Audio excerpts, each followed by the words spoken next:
Retomando um pouquinho o que vocês já viram de administração financeira, aliás, da parte financeira das empresas, nós temos como ponto de partida na administração financeira o balanço patrimonial. Retomando o balanço patrimonial, gente, a gente tem o lado dos ativos, o lado do passivo e patrimônio líquido.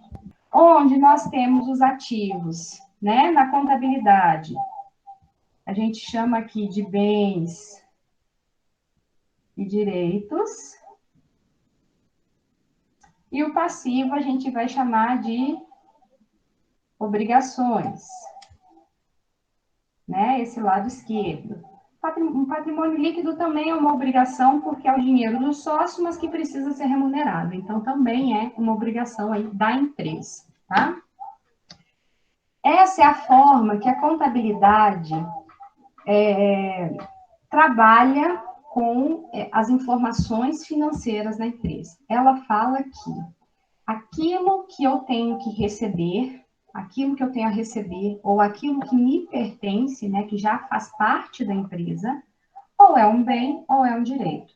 Então, quando eu pego materiais, maquinário, mercadoria que eu tenho ali de estocada, o prédio que eu tenho da minha empresa, um veículo, estou falando de bens. Quando eu estou falando de clientes a pagar, clientes a receber, uma aplicação financeira, o uso de uma marca, né, que de repente eu tenha, eu falo de direitos, tá? Esse é o lado do ativo, aquilo que a gente pode falar assim que é uma coisa positiva, né? Pela perspectiva financeira, é uma coisa positiva aí no nosso balanço. O passivo já vai contemplar obrigações. Então, são as contas que eu tenho para pagar. Aí a gente engloba contas de fornecedores, energia, água, enfim, despesas em geral, um empréstimo que essa empresa tenha, que essa empresa possua, governo, né? Então, tributos que precisem ser pagos. E ainda nós temos o patrimônio líquido, tá? O patrimônio líquido é o nosso capital social e ainda os lucros acumulados ao longo do tempo. E podem ter algumas reservas financeiras, reserva de lucro, mas aí já é especificando mais o balanço patrimonial. Então, o que é o capital social? É o dinheiro que os sócios investiram na empresa. O que é lucros acumulados? É o dinheiro que a própria empresa está gerando, está tendo como resultado positivo ao final dos anos, né? E está sendo guardado ali, está sendo colocado ali como lucros acumulados ou como reserva de lucros, tá? Bom, na contabilidade, a gente tem que ativo tem que ser igual passivo mais patrimônio líquido. Vocês lembram na prova de contabilidade que vocês tinham que fechar o balanço e que esses dois resultados aqui tinham que ficar iguais? Então, gente, quando a gente vai para a administração financeira, isso aqui não precisa ser igual, tá? Isso aqui não precisa ser igual, isso aqui pode ser diferente. Para a gente não faz diferença, porque o nosso registro, e também há uma diferença aí da contabilidade, o registro que a contabilidade faz é para fins tributários, para fins de imposto, né? Então, você não pode deixar de considerar uma venda que foi realizada e deixar de pagar um tributo em cima dessa venda. Já para a gente, não. A gente está interessado, nós, né, administradores aqui, nós estamos interessados em outras informações. Eu estou interessada em saber... Vou apagar aqui. Ih, apaguei foi tudo agora. Vamos desenhar aqui de novo. Eu estou mais interessada em saber para onde o dinheiro está indo, tá? Para onde o dinheiro está indo, que são as decisões, né? Ou os investimentos que estão acontecendo na empresa. Então, são decisões de investimentos. E de onde o dinheiro está saindo, que são as decisões de financiamento, tá? Então, na administração financeira, a gente tem 3 tipos de decisões, tá? As decisões de investimento, que estão aqui, as decisões de financiamento, que estão do lado direito, e as decisões de investimento no capital de giro, tá? No investimento ali operacional. Então, são as decisões aqui, ó, dessa parte aqui do nosso balanço, tá? Que é o ativo circulante. Que é o que vocês viram na disciplina passada, as decisões de capital de giro, tá? Então, o que é que faz um administrador financeiro dentro da empresa? Ele vai estar cuidando do caixa da empresa, que o termo técnico, né, o termo correto é do capital de giro, ele está cuidando do capital de giro. Ele vai estar cuidando das origens dos recursos, tá? Ele vai estar cuidando de onde esses recursos vão estar saindo, se vai ser no passivo aqui circulante, se vai ser no passivo não circulante, ou se vai ser do patrimônio líquido, tá? E por outro lado, esse dinheiro, né, que eu consigo captar desse lado aqui direito, vai ter que ser distribuído no ativo circulante e no ativo aí não circulante, no permanente, tá? Nos investimentos de longo prazo. Então, quem trabalha com essa parte financeira, e mesmo quem não trabalha com a parte financeira, mas que vai abrir sua empresa, ou que trabalha numa empresa pequena que não tem um setor específico, tem que entender que a parte financeira das empresas se baseia nesse tipo de decisão.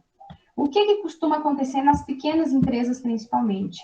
As decisões ficam restritas ao capital de giro, que é aquilo que está acontecendo ali de imediato, e não se tem perspectivas de investimentos futuros, tá? Ou não se pensa da forma mais adequada nas fontes de financiamento.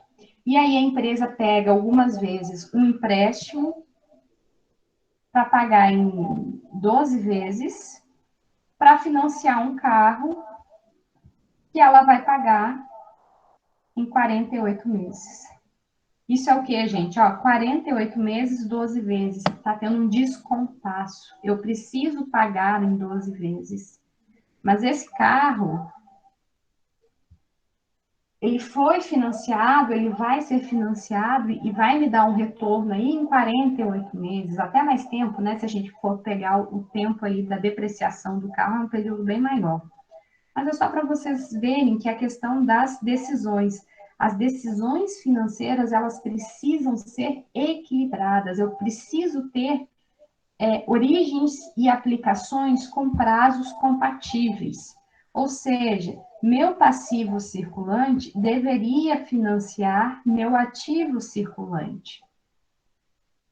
Meu passivo não circulante, que são os empréstimos de longo prazo, os empréstimos de mais de 12 meses, e o patrimônio líquido, deveriam financiar aqueles ativos que não são tão urgentes, né, que não são tão imediatos ali na operação da empresa. Então, a contratação, a compra de um imóvel, a aquisição de um maquinário, que eu vou pagar em vários meses, e coisas assim deveriam ser financiadas com esses recursos de longo prazo.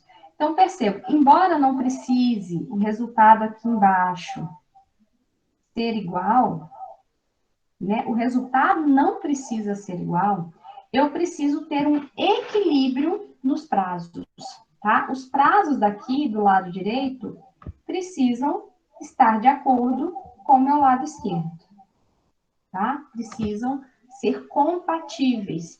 Isso seria, vamos dizer assim, próximo a uma estrutura de capital aí perfeita, ou pelo menos equilibrada. Não posso chamar de perfeita, mas eu posso falar assim mais equilibrada. Então, gente, aqui a gente tem investimentos, e quando a gente fala de investimentos, que é o foco da nossa disciplina desse semestre, nós estamos falando também de 2 palavrinhas que vão acompanhar qualquer investimento: risco e retorno, tá? Então, quando a gente fala de investimento, o pessoal que mexe com bolsa de valores, sempre tem alguns alunos aí que já trabalham aí, que já atuam na bolsa de valores, sabe então do que eu estou falando. Todo investimento vai ter um risco, gente. Nós temos aquele risco que a gente chama de o ativo livre de risco, né? E o mais simples de todos, aí a gente teria a poupança, né? O básico do básico seria a poupança, embora até ela mesma apresente risco. E qual que seria o risco desse tipo de investimento? Vamos pensar o seguinte: você guarda R$ 1.000 todos os meses. Se você não guardar no banco, você tem que guardar esse dinheiro em casa. Se você guardar em casa, qual que é o risco que você corre? Qual que é o risco de eu deixar o dinheiro embaixo do colchão? Se eu não coloco o dinheiro no banco, eu tenho risco, eu corro o risco, né, desse dinheiro se desvalorizar, eu ser roubado, ou até mesmo eu gastar e não ter essa economia. Qual que é o retorno que eu tenho ao deixar o dinheiro embaixo do colchão? O retorno, eu não tenho, realmente não há remuneração. Se o dinheiro está parado, não está tendo a remuneração. Mas você tem aquela questão o risco econômico das instituições financeiras. De repente, o seu dinheiro está no banco e o banco quebra. E se forem muitos clientes, se a gente estiver falando aí, por exemplo, de um Banco do Brasil, uma Caixa Econômica que tem uma carteira de clientes enorme, gigantesca, não se sabe se esse recurso, se esse dinheiro vai ser coberto lá pelo FGC, né, o Fundo Garantidor de Crédito. Porque o dinheiro que está na poupança é seguro, entre aspas, porque existe um seguro acordado pelas instituições financeiras de que, se tiver algum problema com uma instituição financeira do mercado financeiro, né, esses bancos tradicionais aí, esse seguro vai pagar os clientes para que não haja um efeito cascata, né, um efeito manada, enfim, de todo mundo tirar o dinheiro do banco. Porque se todo mundo tirar o dinheiro do banco junto, o sistema econômico como um todo, né, a economia como um todo do país quebra. Né? Então, existe esse seguro. E esse seguro você não tem em casa. Só que é o caso do risco, né, que foi falado, que se alguém roubar o seu dinheiro, você fica sem o dinheiro. Só que, por outro lado, se esse fundo garantidor não for suficiente para toda a carteira de clientes, você também não tem essa garantia de que você vai ter o dinheiro de volta. Ou, por exemplo, o dinheiro que está na conta corrente, não na poupança, não tem esse seguro. Até mesmo deixar o dinheiro em caixa apresenta um risco, e aí o retorno pode ser um retorno negativo, né? Então, apresenta um risco alto, né? A gente pode colocar assim, que deixar o dinheiro em casa apresenta um risco alto, porque qualquer um pode ir ali e pegar o meu dinheiro, ainda mais se for muito dinheiro, e eu vou ter um retorno negativo, né? Porque o meu dinheiro vai desvalorizar, eu não estou tendo rentabilidade em si. Então, compensa ter uma aplicação assim, que me dá um risco alto e não me dá retorno? A princípio, não, né? A princípio, a gente vai falar o seguinte: olha, apesar das taxas que eu tenho que pagar no banco, apesar do risco que eu também corro no banco, pelo menos lá eu tenho um retorno positivo, tá? Então, quando a gente fala de investimentos, a gente está fazendo análise do risco e do retorno. Ah, professora, mas então eu prefiro deixar o dinheiro na poupança, porque a poupança tem um negócio que chama FGC, né? Fundo Garantidor de Crédito, e todo mundo falou que isso aí é que dá segurança para a poupança. Só que esse mesmo FGC, ele também protege outras aplicações, tá? Esse mesmo fundo protege lá até 250 mil por CPF em outras aplicações que têm um retorno maior do que a poupança. Então, por uma perspectiva lógica, assim, gente, mas espera aí, se o risco é mais ou menos o mesmo, é próximo, né? Se o risco é igual e o retorno de um investimento é maior que o retorno de outro, qual o retorno que a gente deveria escolher? Qual aplicação a gente deveria escolher? Se o risco é igual, a lógica deveria ser escolher aquela de maior retorno, né? Mas aí falta o conhecimento no mercado financeiro, dos produtos financeiros. A gente não, né? O brasileiro tende a ir para a poupança, porque já está acostumado, é um produto fácil, não precisa de muito trabalho. Existem outros fatores aí.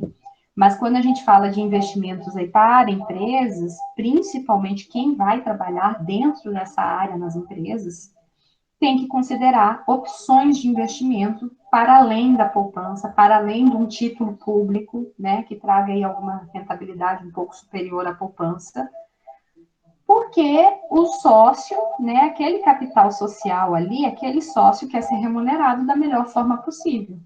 Porque se for para ganhar a mesma coisa que ele ganharia na poupança, por que ele vai ter empresa? Qual que é o sentido de você ter uma empresa se aquele dinheiro na poupança vai render a mesma coisa? Né? Então, o sócio, que é a empresa, para dar um retorno para ele, a própria empresa, né?